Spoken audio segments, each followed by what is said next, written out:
For all its beauty and splendor, the wilderness can be a cruel teacher. There is a quiet joy in taking your family into the wild, a softness that settles in when footsteps replace traffic and laughter echoes where engines never reach. The wilderness feels like a gift in those hours, generous and welcoming, a place where danger seems distant and the day feels simple and earned. That feeling is what makes it so dangerous, because the wild does not change when it feels friendly. It does not lower its standards because the trail is familiar or the weather seems fine at the start. When families go out unprepared, even slightly, even innocently, the margin that keeps joy separate from disaster thins to almost nothing. Let's venture back to the savage wilderness where survival is earned, not given. This is outdoor disasters. For the Gerrish family, their hike would be a tragedy. Jonathan Gerrish did not grow up dreaming of mountains. He grew up, like many of his generation, surrounded by systems, schedules, expectations, screens that rewarded logic and punished hesitation. He learned early how to think in clean lines, how to reduce chaos into something manageable. Software engineering suited him not because it was cold, but because it was precise. Ellen Chung came from a different place. Where Jonathan looked outward for structure, Ellen looked inward for meaning. She was drawn to people and the invisible architecture of their relationships. She studied family therapy not because she believed families were failing, but because she understood how easily they could fracture under pressure, how environment, stress, and isolation could shape people in ways they didn't always notice until something broke. They met quietly in a way lives sometimes intersect when neither person is looking for anything extraordinary. Friendship came first, then familiarity, then the slow realization that each provided what the other lacked. Jonathan brought steadiness. Ellen brought warmth. Together, they felt balanced. They married without spectacle. Their life in San Francisco was good, stable, predictable. But over time, the city began to feel smaller, louder, heavier. The streets were crowded. The air felt stale. The future, once expansive, now seemed to narrow into a repeating loop of work, commute, sleep, repeat. Then came their daughter, Aurelia Miju. She arrived in the world at a moment when the world itself felt fragile. A pandemic, lockdowns, a city retreating indoors. Jonathan and Ellen watched her grow in an apartment where the walls seemed to inch closer every day. They watched her learn to crawl on hardwood floors instead of grass, to look out windows instead of horizons. And they began to ask themselves a question that would change everything. Is this where we want her to grow up? The answer came not all at once, but in pieces. A weekend trip here, a drive through there. The Sierra Nevada foothills crept into their imagination the way landscapes sometimes do, not as destinations, but as possibilities. Oak trees instead of traffic lights, rivers instead of sirens, darkness at night that felt honest rather than empty. In 2020, they made the leap. They left San Francisco and moved to Mariposa County, settling near the western edge of the Sierra Nevada. It was not an escape so much as a reorientation. They bought property, then more. They spoke of raising their daughter where seasons mattered, where weather was something you felt rather than scrolled past. Friends noticed the change. Jonathan smiled more, Ellen seemed lighter, Miju grew strong and curious, her days filled with movement and fresh air, and even Oski, their dog, appeared transformed, rediscovering instincts dulled by city life. They became hikers, not thrill seekers or conquerors, just people who walked into the land to feel close to it, carrying their daughter in a chest harness with her small hands, clutching straps, and her head bobbing to sleep with the rhythm of their steps, taking photos but never obsessively, choosing presence over proof. The Sierra welcomed them, though it never warns, and they explored trails winding through burned forests and along rivers that shimmered deceptively calm, learning names like Hite's Cove and Savage Lundy, words that sounded almost playful until you paused to consider what they implied. August arrived heavy and hot, the summer of 2021 relentless across California. Heat waves stacking one upon another, the kind of heat that slips inside quietly, and drains without drama. On the morning of August 15th, nothing felt final, as Jonathan and Ellen prepared for another hike, dressing their daughter carefully, adjusting her tiny hat, loading the truck with water, snacks, and a single hydration bladder that felt reasonable at the time, no different from before. The trail they chose looped through rugged terrain near Hite's Cove, descending toward the south fork of the Merced River before climbing back out, 8.5 miles, challenging but manageable, something they believed they had already proven themselves capable of. They parked early at the trailhead where the forest was still, that earned morning stillness before the sun began to demand its due. No crowds, no witnesses, only a quiet agreement between humans and landscape that the day would be shared. They stepped onto the trail together, Jonathan first with Miju pressed against his chest, Ellen close beside him, Oski trotting ahead with his nose low and tail relaxed, their boots briefly marking the dirt before the dust settled back into place. The truck remained behind. The world continued elsewhere with ringing phones and moving cars and lives unfolding. But on that trail, time folded in on itself as they followed the path downward, trees thinning, shade breaking apart, the sun climbing higher while they kept walking unseen and unaccompanied until no one passed them, no one followed, and no one ever saw them again.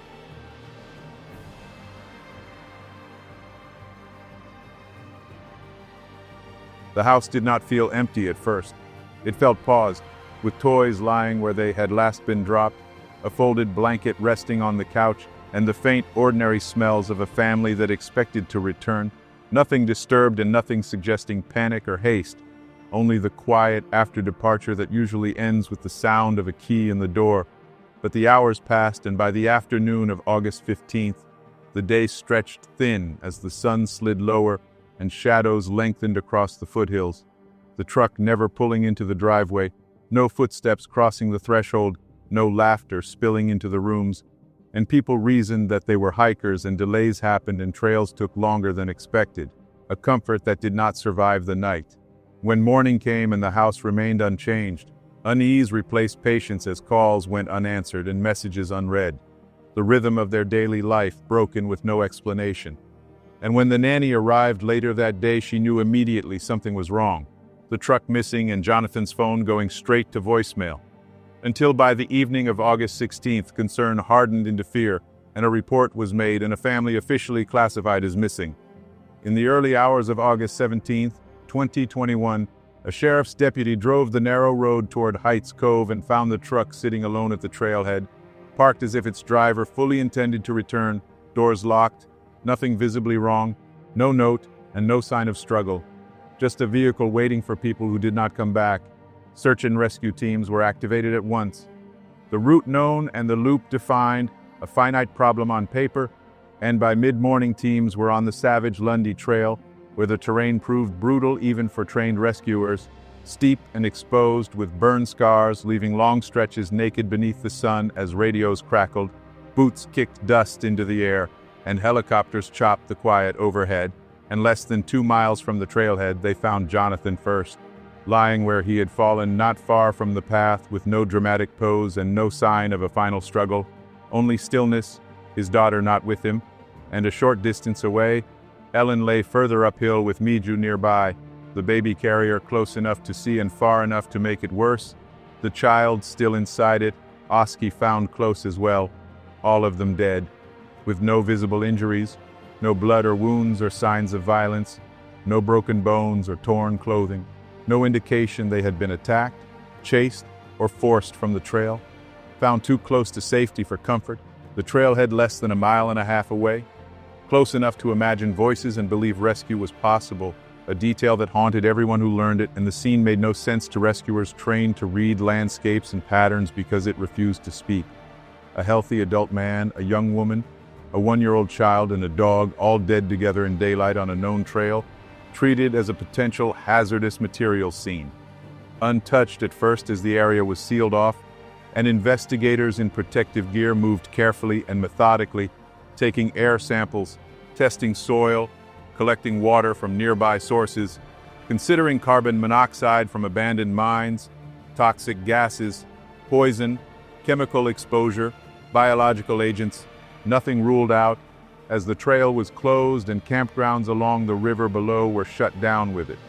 What authorities stood over was not just a scene, but a silence so heavy it felt wrong, an entire family erased on a well-maintained trail in broad daylight, with no answers and no mercy. There was nothing to explain it, nothing to blame, only bodies where life should have been. The Gerrish family would never age into memory or nostalgia, never soften into old photographs and stories told at holidays. Miju would never run across a playground with Oski at her heels, never make her first friends in preschool, never learn to drive, never slam a bedroom door in teenage defiance, never sit in a college classroom imagining a future of her own. Every version of her life vanished there in the Sierra Nevada, swallowed whole by a place that offers awe-inspiring beauty.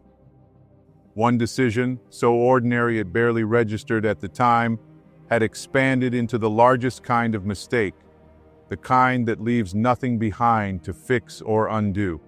And in those early days, standing in that unbearable quiet, no one could say what force had taken them, only that it had done so completely.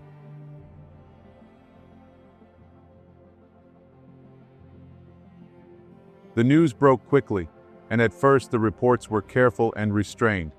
A family found dead on a hiking trail, no cause yet known, authorities investigating, but that caution dissolved almost immediately as speculation rushed in to fill the vacuum, with social media doing what it always does when faced with uncertainty and tragedy, reaching for patterns, villains, and explanations that felt less frightening than randomness, as people asked how this could happen, what had been missed, and who was responsible.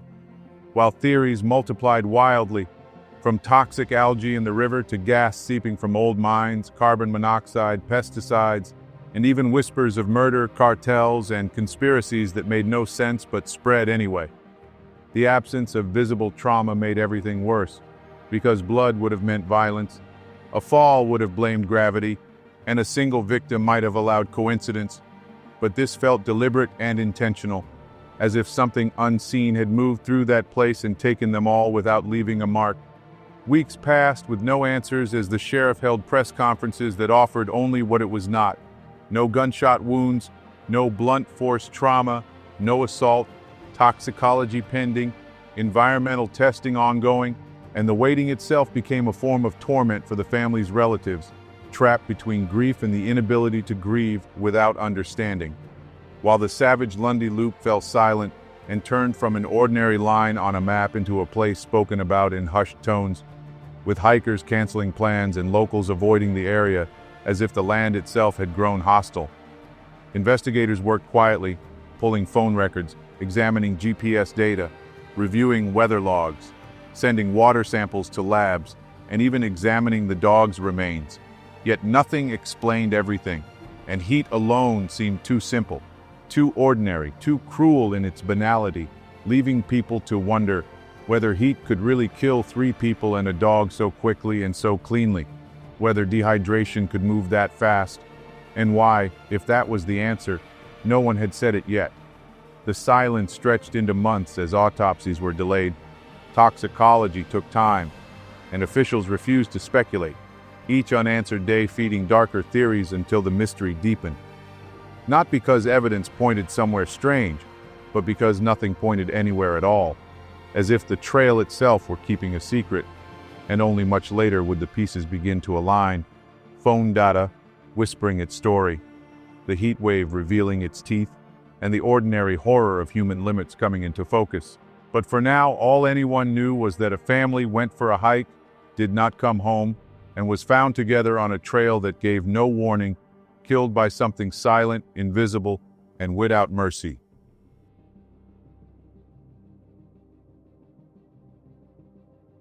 By the time the announcement came on October 21st, 2021, after 2.5 months of investigation, the story no longer belonged to the authorities, but to the internet, to speculation, to late-night conversations and comment threads that spiraled far beyond the boundaries of the trail where the family had died. Because months of silence had allowed certainty to be replaced by imagination, and people eagerly filled the gap with poisoned water, toxic algae, carbon monoxide seeping from unseen fissures, or a crime scene disguised as a hiking accident. Each theory finding an audience not because it was supported by evidence, but because it offered something Hite could not. A villain. And the longer officials said nothing, the more the absence felt intentional, as if the truth had to be extraordinary to justify the wait.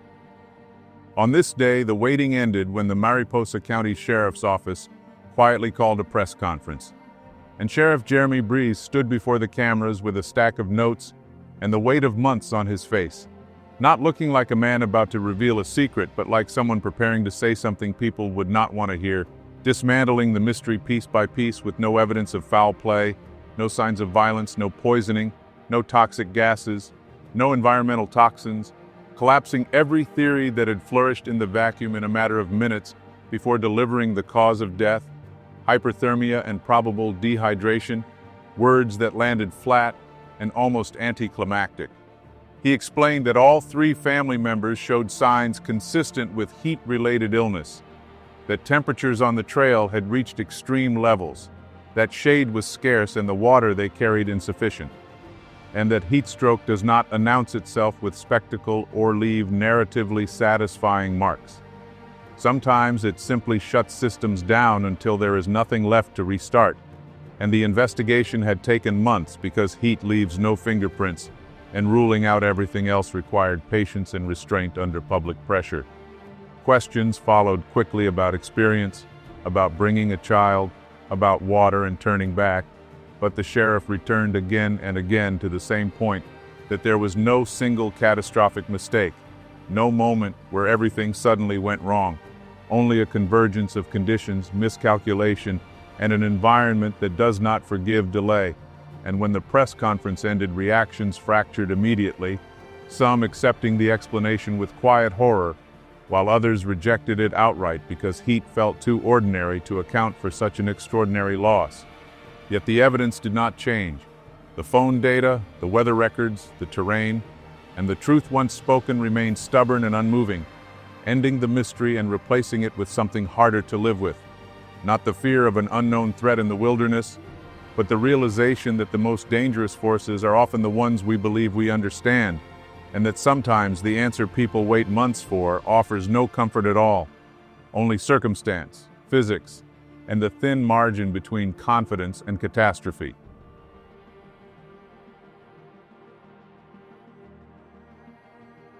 Authorities were able to paint a picture of what happened to the Gerrish family on this day.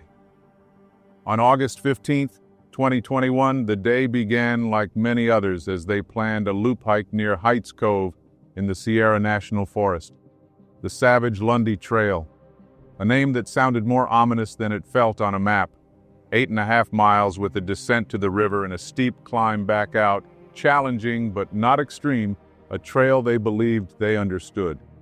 They left early, morning light spilling across the foothills, already warm and promising heat, Jonathan checking his phone, the route saved and the weather noted but not yet fully felt, because heat remains abstract until it isn't. They parked at the trailhead where the forest was quiet, no crowds or voices, only boots on dirt and the small sounds of morning waking around them, Miju riding against Jonathan's chest, Ellen beside him, Oski moving ahead with his nose low, reading the ground. They descended first toward the south fork of the Merced River, losing elevation quickly as the air thickened, trees thinned, and shade grew unreliable, the sun climbing higher by mid-morning and burning away whatever softness the morning had offered, the river waiting below, slow-moving, green, deceptively calm, and they did not linger because they knew the climb back would be harder. The trail rose sharply from the river, gaining nearly 2,000 feet in a few miles, much of it exposed and scarred by old fires that had erased long stretches of shade. And as the heat intensified, the sun no longer warmed but pressed, the air heavy and unmoving, sweat soaking clothing and vanishing almost as quickly as it formed, every uphill step demanding more. Water became a calculation. A single hydration bladder of 85 ounces that had seemed reasonable in the morning, reasonable in the abstract, and they drank carefully at first. But by late morning, careful was no longer enough as the climb slowed. Ellen's steps shortened. Jonathan shifted Miju's weight as his shoulders burned, Oski lagging with his tongue hanging low and paws searching for cool ground that no longer existed. There was no breeze and no mercy in the trail, and at 11:56 a.m., Jonathan stopped and took out his phone, the screen glaring back at him as he typed a plain, urgent message meant for anyone who might understand. On Savage Lundy Trail heading back to Hite's Cove Trail. No water. Heating with baby. A message never sent because there was no signal, followed by calls to emergency services that never connected. Attempts recorded anyway, like small digital ghosts of help that did not arrive. By early afternoon, the exposed trail reached around 109 degrees Fahrenheit, and at some point the water ran out. Not all at once, but with the slow realization that careful sips had become gulps and gulps had become nothing, and their final recorded location placed them less than 2 miles from the trailhead, close enough to feel possible and far enough to be fatal. The Savage Lundy Trail offered almost no shade on that ascent, years of wildfire having stripped the hillside bare and erased the trees that once offered cover, leaving the path exposed to the full force of the sun with no creeks to cross, no reliable water sources, and no shelter of any kind. And as investigators pieced things together, the evidence began to align. They had carried a single hydration bladder, 85 ounces, just over 2.5 liters, an amount that might be marginal for one adult hiker in extreme heat, but was catastrophically insufficient for 2 adults, a dog and a 1-year-old child on a steep, exposed climb. Somewhere along that trail, the water ran out, not in a dramatic moment captured on video or marked by a clear turning point, but through the quiet biological reality that once the body loses more fluid than it can replace, the decline accelerates and heat exhaustion slips into heat stroke without ceremony, bringing confusion, dizziness, loss of coordination, nausea, and a false sense of calm, as judgment fades first, then strength, then consciousness. Medical experts later explained that heat stroke can kill without leaving obvious signs. As organs overheat, proteins begin to break down, the brain swells, and the body shuts itself down in stages. Something autopsies ultimately confirmed, finding no poisons, no algae toxins, no carbon monoxide, no drugs, and no evidence of foul play. Only subtle signs consistent with hyperthermia that are easy to miss if you're searching for something more dramatic. Even the dog's death fit the same pattern. Animals succumbing faster as their limited cooling mechanisms and loyalty keep them moving long past safety. Investigators reconstructed the final stretch and believe Jonathan likely pushed forward, convinced that continuing uphill was the only option, since turning back meant losing hard-earned elevation and prolonging exposure, while stopping entirely in extreme heat often feels dangerous, and Ellen likely struggled behind him, carrying the invisible weight of fear for her child, while Miju, strapped to Jonathan's chest, had no way to regulate her temperature at all, infants overheating quickly and unforgivingly. At some point, Jonathan collapsed, and phone data suggests Ellen continued uphill, possibly believing he would follow, possibly trying to reach help, or perhaps already disoriented and losing clarity, because heat does not respect intention, and she did not get far. The distance between the bodies was not large, but it was enough to tell a story of fragmentation, of a family separated by minutes, by exhaustion, by biology, with no single moment where everything went wrong, only a series of small, reasonable decisions made under worsening conditions. Decisions that might have worked on another day, decisions that had worked before until they didn't, leaving an explanation so simple it felt almost insulting when it was finally spoken aloud months later. In triple-digit heat, with thousands of feet of exposed elevation ahead and no water left, that climb became a gauntlet designed to strip the body of everything it had left to give. Every step was an act of defiance, not recklessness, but love, the kind that convinces a person to keep moving long after strength is gone and reason is fraying. From the evidence, it appears they fought as long as a human body can fight until biology closed the door. No amount of determination could force it back open. Heat does not negotiate. It does not care about intention or devotion. There is no depth of love, no reservoir of willpower. no endurance strong enough to outmatch heat, gravity, and the limits of the human body working together. Somewhere on that sun-scorched hillside, the Gerrish family's effort finally ran out, and they collapsed. Not because they stopped trying, but because there was nothing left in him to give.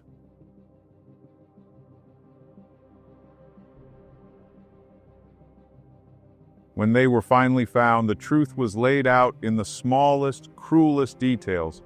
The family's only water amounted to an empty 85-ounce hydration bladder and a baby cup that was still partly full. A quiet, heartbreaking contrast that said more than any report ever could. There were no extra bottles tucked away, no filtration tools, no last reserve to fall back on. Investigators later confirmed that Jonathan and Ellen had relied solely on that bladder and never drank from the river, and toxicology found nothing foreign in their bodies. Nothing poisoned them. Nothing attacked them. What failed them was far simpler and far more unforgiving. Under the kind of exertion they faced, in temperatures soaring well past 100 degrees, even strong, healthy adults can collapse once dehydration and overheating begin to spiral. On August 15, 2021, a brutal heat wave gripped the region. The morning began deceptively mild, around 75 degrees, but the warmth climbed fast. And by the time the family reached the savage Lundy Junction, the thermometer was already touching triple digits. From there, the trail rose sharply, nearly 2,000 feet straight into the sun, the temperature peaking around 109 degrees by early afternoon, turning the exposed climb into something closer to an oven than a hike. The loop itself, 8.5 miles with thousands of feet of elevation change, is normally attempted only in cooler months, but that day it offered no mercy. The South Fork of the Merced River ran alongside parts of their route, warm and sluggish, and later that summer, officials warned of toxic blue-green algae blooms in those stagnant waters, closing nearby campsites as a precaution. But here, even that explanation fell away. There was no evidence that the family ever drank from the river. When the investigation closed, there were no charges to file, no crimes to prosecute, only a final conclusion that felt unbearably hollow. Accidental death due to heat. The case ended on paper, but not in people's minds. A year later, a man wandered onto the closed trail, trying to solve the mystery himself, forcing a dangerous rescue that the sheriff publicly condemned. A stark reminder of how obsession can put more lives at risk. Medically, the lesson was as stark as it was sobering. Across the country, that same summer claimed dozens of lives in deserts and canyons, pushing parks to issue harsher warnings and midday closures. No laws changed because of the Gerrish-Chung tragedy, but their story became a quiet warning passed from hiker to hiker, cited on trailhead signs and safety guides. A reminder to carry more water than seems necessary, to respect heat, and to turn back sooner than pride allows. In the end, even their own family acknowledged what remains hardest to accept, that the question of why can never be fully answered, and that the only meaning left is the hope that their loss might keep someone else from unknowingly walking toward the same edge. From every account, they were a family stitched together by warmth and intention, full of laughter, full of plans. They left the noise of the city behind and moved into the foothills, chasing a quieter life, a better one, where their daughter could grow up surrounded by open sky instead of concrete. The Sierra Nevada has a way of pulling people in like that. From Tahoe to Yosemite, along California's Great Granite Spine, the landscape whispers promises of beauty, freedom, and belonging. For a time, it gave them exactly that. But dreams built in wild places carry sharp edges. And for this family, what began as hope slowly unraveled into something unthinkable. A place meant for wonder became the setting for loss. There is no judgment here, only reflection. We remember them not for the mistake that cost them everything, but for the love that led them there in the first place. For the life Ellen and Jonathan were building together. For the care and courage it takes to uproot your world in pursuit of something gentler for your child. Their story matters not because of how it ended, but because of what it reveals. About intention, about risk, about how fragile the space between beauty and danger can be. Their love endures, in memory, in the lesson. and in the quiet promise that their daughter was always the reason.